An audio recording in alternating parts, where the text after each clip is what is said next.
Wish I'd known this sooner.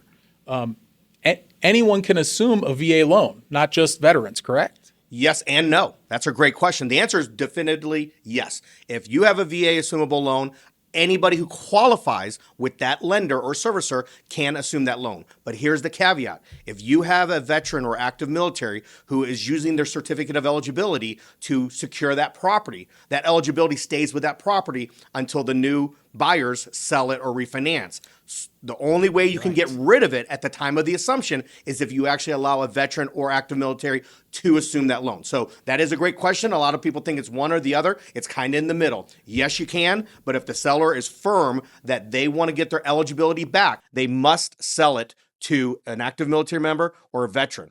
If they in your scenario, you've already validated with your seller is okay that it can be assumed by anybody who qualifies, but as an active military member, he knows how important it is to take advantage of this great opportunity because 2.25 has never been around, and I don't know if it's ever going to come back. So a 25-year loan, just over $1 million, 2.25, and then you just finance the remaining 500,000 if you don't have the 900,000. That's a game changer. Right. And that's huge. And to talk about things in your language a little bit for the veterans, that the term entitlement, right? How much their entitlement is left. So when they use their VA loan, if they don't have it paid off, their entitlement goes down over time. Correct. Yeah. What happens is you have what is called extended entitlement, but it gets to the point where you're just going to have to put more and more money down. Like I have a gentleman who has a VA loan and he's buying a $1.6 million property, but the way the extended entitlement is he has to put down 20%.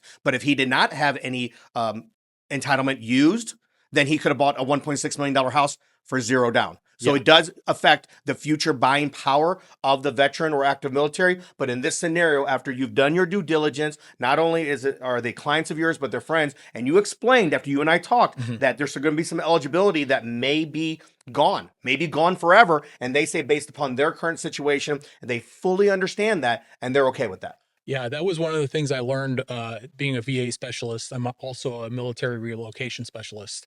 And entitlement is very important, right? Now, this particular couple, they both have entitlement. So they're good. And they're also going into a housing situation where they'll be able to take equity and not have to worry about it.